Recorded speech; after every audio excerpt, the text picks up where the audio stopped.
Okay, hold on. We back. We back. We got Candace. I noticed I don't know when they're gonna release the whole, I think they released the whole podcast. I think it was like an hour and 20 minutes or something like that. If not, y'all correct me. But yeah, they just, we got Candace, giving her input on the powers that really run America. So there's been a lot going on with Candace lately.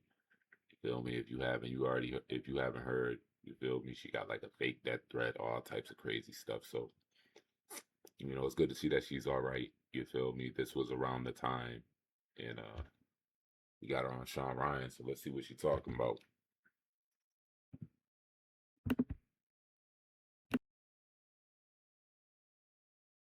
Yeah, that's all real. It's a cult worship. They believe in sex magic. These people wrote extensively about the sex parties they were having, that they were summoning demons. The craziest part is the people that protect them. That's hard to know, that people I come up with in politics will look the other way for the right price. Everyone knew what Epstein was doing, and then he was protected, and they knew. They went to prison. I think about this shit all the time. I got a hot question for you. So we had Claude scrape the internet for the most viral question, and here it is. This week, a hacktivist leaked the membership of Dialogue, a secret invitation-only society Peter Thiel founded in 2006, with a roster that reportedly includes a sitting Treasury Secretary, senators, and military and intelligence officials. So here's the question. Have you looked into this at all, and what's your take? What's the group called? Did they find out the name? Dialogue. Oh, it's called Dialogue? I mean, my general instinct on Peter Thiel is no. His name is an anagram for the reptile. It's a no. He appears in the Epstein files so much after lying to Joe Rogan and saying like, oh, he helped me with some math stuff. It was weird. The emails were weird. It seems like they're like meeting up for dalliances and all across New York City. It's just weird. It's very strange, the emails, and it's a hard no. But also I think I had my opinion colored because Dave Rubin told me about how he partied with him on his island. He also has an island, by the way. Who does? Peter Thiel. I learned this from Dave Rubin. Mm-hmm. And Dave Rubin told me this story that still lives inside of me. And he'll deny it, but Peter Thiel will hear this and know I'm telling the truth because I couldn't have known it otherwise. But him and his husband went to Peter Thiel's island, which is in like off the coast of Hawaii. He just kind of bought an island. So this is what you do at a certain level. And he has his house on it. And he, I guess, got to an age where he realized that like he needed somewhere to dump his wealth. So he decided to have a kid, got a surrogate, whatever. And he said it was the weirdest thing because once his son was born, they all were there on the island. And Peter Thiel is building a house next door for the nannies to raise the child.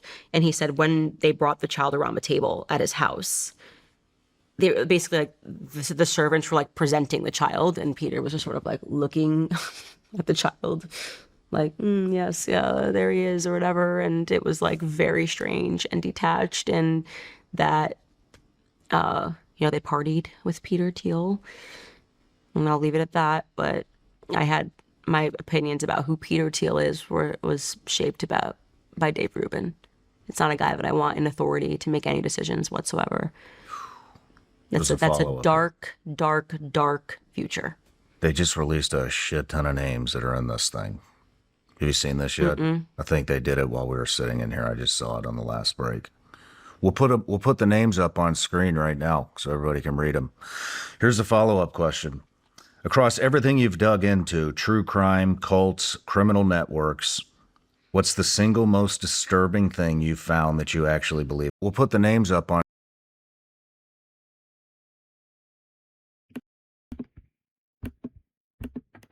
All right, family, hold up now. We got names.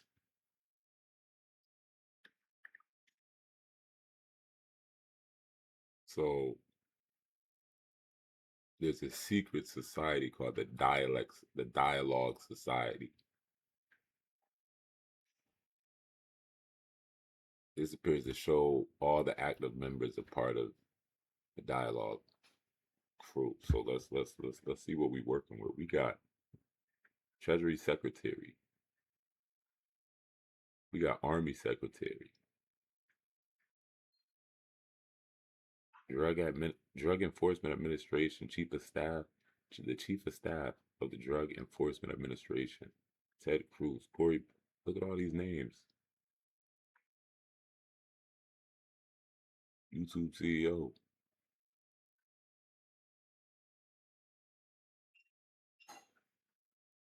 Billionaires that were named in the dialogue: Elon Musk.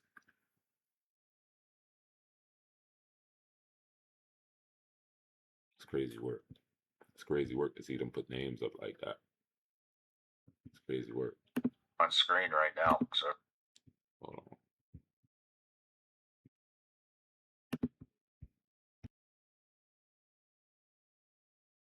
Everybody can read them. Here's a follow-up question. Across everything you've dug into, true crime, cults, criminal networks, what's the single most disturbing thing you've found that you actually believe is real? You come across some dark shit, so... To remind you that 60% of sales on Amazon come from independent sellers, John from Blue Corn Beef... Yeah, I mean, the understanding of the pedophilia, that's all real. It's all real. It's occult worship. And it goes back to, like, they believe in sex magic.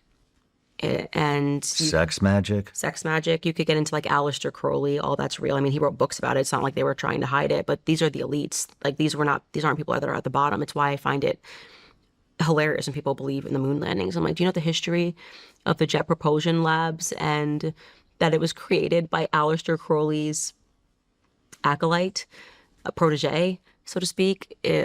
These people wrote extensively about the sex parties they were having, that they thought they were summoning demons. They were summoning demons. I thought they were summoning demons, and they harm children. That is the world we live in. And I think that is very disturbing to have to contend with that. And the craziest part is the people that protect them. Oh, for money. That's hard to know that people I come up with in politics will look the other way for the right price. Think about that. Everyone knew what Epstein was doing, and then he was protected, and they knew that he went to prison. I think about this shit all the time. Yeah. It's so fascinating wouldn't be the right word, but it's interesting to see how these people think that they have amassed so much power, but they really have zero power. The only fucking thing that they can really do is introduce a bill. Mm-hmm. Yeah. I mean, they can't even fucking say what's on their mind. Yeah. They're powerless. They're fucking, they're controlled. Mm-hmm. I think that, I think that's a way to, a means to control people is to get them into politics. Yeah. They control Congress. There's no question about it. But they really think that they have fucking power. Well, in many ways, they find people who are pedophiles already, and then they empower them. Give them churches, give them, I was like shocked looking at the history of the Calvary Chapel Church when I was looking into like Rob McCoy. It's unbelievable how many people like are reformed, whatever, and then are not end up being reformed at all. It's a system. It's for sure a system, and that's not imagined. And you need to wake up and realize that our world is in fact being run by pedophiles. That's a fact. Mm-hmm. And if the Epstein thing didn't wake you up to the fact that it's left and right, you're still asleep. Mm-hmm. If you think that our troubles in this country are white versus black, you're still asleep. If you think it's gay versus straight, you're still asleep. If you think it's like, feminism versus chauvinism, you're still asleep. We've got way bigger problems, and these are ancient problems that we have. People that worship and summon demons and believe in the occult and do it in your face. I believe Charlie's assassination was an occult ritual. Everything about it. Yo, shout out to Candace, man. Dang, she's going ham. I'm sorry. She's going ham. She's going ham right now. I'm not gonna lie. Hey, man. Salute to Candace, man. I'm sorry, y'all. She just going ham. Let's Yeah, everything about it. And I believe the people around him are into dark, demonic stuff. I mean, when you told me at dinner that he was assassinated in the middle of a pentagram, I was like, holy shit. When someone sent me an old Freemason Bible and it showed how they believe that you have to be in a pentagram to sacrifice someone, literally shows you, like there's a map inside of the Freemason Bible. And I looked at it and I said, Charlie was sitting in a pentagram. Sorry, where did the Freemasons come from? Well, you know the history of that? Yeah, I actually just read a book for our book in our book club called "The Secret History of America" by Nicholas Hager. Really, really important read. An academic read, but a very challenging one, an important one to get into the history of Freemasonry. And I guess Freemasonry, in many ways, obviously, it traces back. It's biblical. So you have to think about different iterations. So it's like Solomon's temple, the Masons of the temple is kind of what they're hinting at. But in terms of like the modern introduction into Western society, it begins with Francis Bacon and Paris, where Paris seems to be the home of a lot of the things that have happened in these secret societies. It's like they go to Paris to be initiated. The same thing for Sigmund Freud. He studied under Charcot. And he was similarly initiated. I don't think it's a coincidence that Paris's code is 33. If you want to dial out to Paris, it's 33. It's home of the French Revolution. There's a lot that has happened in Paris. There's a lot of evil that is taken place. But the Freemason Society, I mean, this gets into the infiltration of the Knights Templar, an intentional infiltration by Adam Weishaupt, who was funding the infiltration of various Freemason groups and bringing them all together under the Illuminati. Our founding fathers were Freemasons, and the Nicholas Hager book carefully walks you through even the symbolism on the back of a $1 bill. And to be clear, when they joined the Illuminati, it was after the Revolutionary War, but it was always done in mind, and Adam Weishaupt was an open Satanist, with using Christianity as a shell to further their satanic causes. So you have to really go backward to understand the theology, the infiltration, how the Scottish Rite, which is the Scottish Rite Freemasons, which had everything to do with establishing America, was really dating back from France, and the Catholic Church having Jacques de Molay hung. I think he was hung. He was killed. And these groups then went into Scotland, and that book just helps you trace how these Freemason groups arrived into America. And for them, it was seen as a new Atlantis. Okay. We keep getting caught doing all this crazy stuff across the European continent. It's always been a war against the Catholic Church. They're all explicit in their hatred of the Catholic Church, which is very compelling to me. It's why do you think they're against the Catholics so much? Because the Catholics were calling them what they were, Satanists. I mean, the rewrite of history, Isabella of Spain, she should be sainted. Everyone keeps asking me how I do my podcast alone. The answer, Riverside. I get high quality podcast recordings right from my... They're constantly, everything you learned about Catholicism and the history of Catholicism is just crap in school. And there's a reason for that, because America was designed to be anti-Catholic, to be anti-Orthodox. And the reason is because Catholics hold the history. They know what they were doing on that continent. America is supposed to be kept fat, happy, and young. I truly believe that. And now America, well, we were fat, happy, and young for 250 years. And now we're arriving into our adolescent phase, and people are starting to look in the right places. It's why I encourage people to go to Russia. Russia holds the key to a lot of secrets of these maniacal psychopaths who have arrived in America, who say, well, my great so-and-so went to Russia. Got you clocked. Know exactly who your great-grandfather must have been, and your bloodthirst. The Bible says you will know them by their fruits. You do. You do. Do you have to imagine who Mark Levin's ancestors were who were in Russia? No, I gotta guess. I'm gonna guess they were killing the shit out of Bolsheviks. If I just had to guess, they were killing the shit out of Christians. If I had to guess, they must have been they must have built the Gulag system. There's a bloodlust that exists and an anger that is just so perceptible. That's why you say you will know them by their fruits. It's the way they speak about people. There's a happiness in their eyes when they're talking about like murder. It's weird.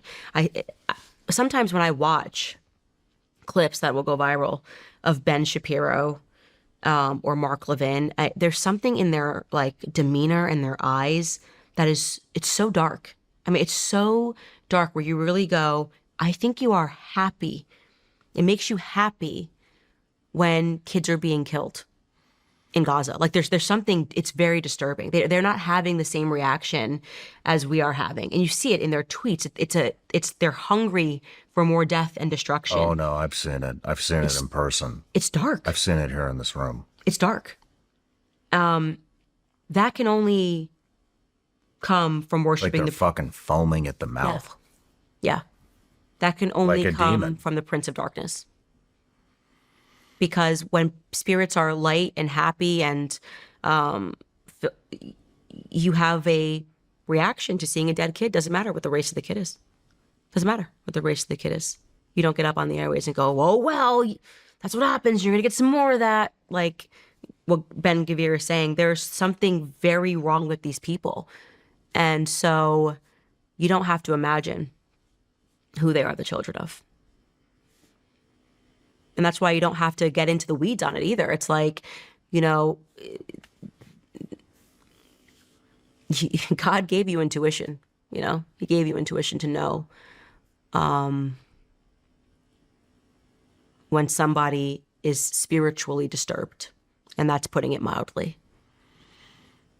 Something about post-October 7th, you can see the flicker of demonology in their eyes now. And the satisfaction they get from knowing that they're hurting other people. We just read that tweet. Yeah. Honest. There's 1,000 more just like it. Honest. From other people in powerful positions over there. Mm-hmm. There's been so many things that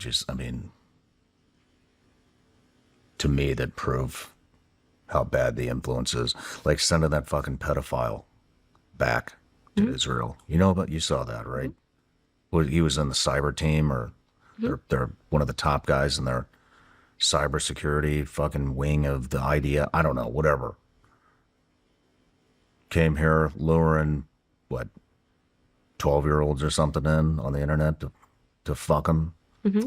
We didn't do anything to them. We just packaged them up and sent them back to Israel. Where he can do that freely, by the way, because they've been harboring and protecting pedophiles for a while. We're just cattle to them, right? Mm-hmm. Because it gets into that frankest faith that actually dominates the frankest beginnings, the frankest origins of Israel. That's not Judaism. The Star of David is not the Star of David. It's Solomon's Keys. Look up at Aleister Crowley's book. He's got the Star of David all over it. It's about summoning demons. It's Baal worship. And they don't want you to peer to know the history of that. But that's the reality. So Star of David.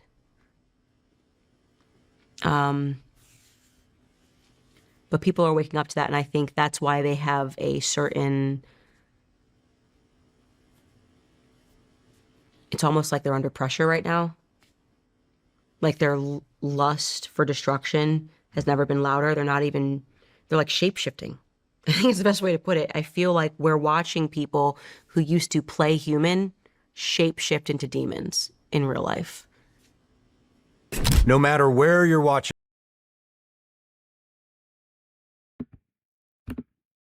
Facts. I ain't even gonna go to, I ain't even gonna get into it. Y'all seen it. Get at me in the comment section. Let me know how y'all feel, man. Candace, 100% agree, man. Till next time, man. Let's get it.